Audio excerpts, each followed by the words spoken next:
నమస్కారం. మేము విజయ్ కుమార్ గంట.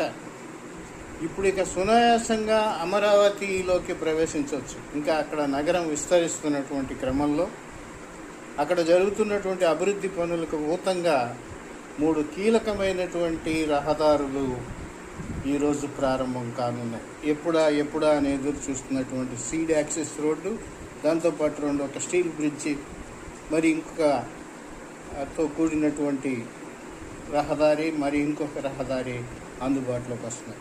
అంటే అమరావతిలోకి అడుగు పెట్టాలంటే ఎటు నుంచి వచ్చినా కూడా దూరాభారం బాగా తగ్గిపోతుంది. ఇది ఒక రకంగా అమరావతిలో అభివృద్ధి కార్యక్రమాలకి దోహదం చేస్తుందని చెప్పవచ్చు. ఇప్పుడు అమరావతిలోకి వెళ్ళాలంటే ఇప్పటి వరకు ఉండవల్లి కట్ట మీద వెళ్లాల్సి వచ్చేది భయపడుతూ. ఈ మధ్య దిగువన కొంత మేరకు వెళ్ళినప్పటికీ సచివాలయానికి వెళ్ళే సందర్భంలో కొంత ఇబ్బంది ఉంది. అయితే పశ్చిమ బైపాస్ ఏర్పడిన తర్వాత వెంకటపాలెం దగ్గర దిగి ఉండవల్లితో సంబంధం లేకోకుండా సచివాలయానికి చేరుకుంటున్నాం. అయినప్పటికీ ఆ రహదారి ఇంకా అభివృద్ధి చెందాల్సినటువంటి క్రమంలో ఇప్పుడు ఉండవల్లి మీదుగా, అంటే కరకట్టతో సంబంధం లేకుండా ఇప్పుడు సీడ్ యాక్సిస్ రోడ్డు అందుబాటులోకి రావటం వల్ల ప్రయాణం చాలా సులభతరం అవుతుంది. ఒక రకంగా ఇది అభివృద్ధి కార్యక్రమాలకి వెన్నుదన్ను లాంటిది.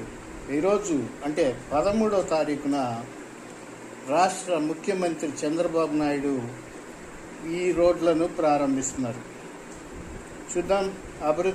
అమరావతి అభివృద్ధికి మనం కూడా సహకరిద్దాం. ఎందుకంటే ఒక నగరం విస్తరిస్తే అది ఆ ప్రాంత అభివృద్ధికి దోహదం చేస్తుంది, అనేక మందికి ఉపాధి కల్పిస్తుంది. ఈ విస్తరణ క్రమాలు, ఇతర క్రమాణాలు, కట్టడాల నిర్మాణం, వీటిలో అనేక రకాల లోటుపాట్లు ఉండొచ్చు.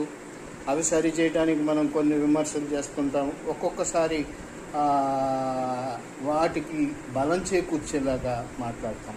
అయినప్పటికీ ఇప్పుడు అమరావతి అభివృద్ధి పథంలో ఒక రకంగా కీలకమైనటువంటి అడుగే పడింది. ఇది అమరావతి అభివృద్ధికి ఒక నాందిగా భావిద్దాం.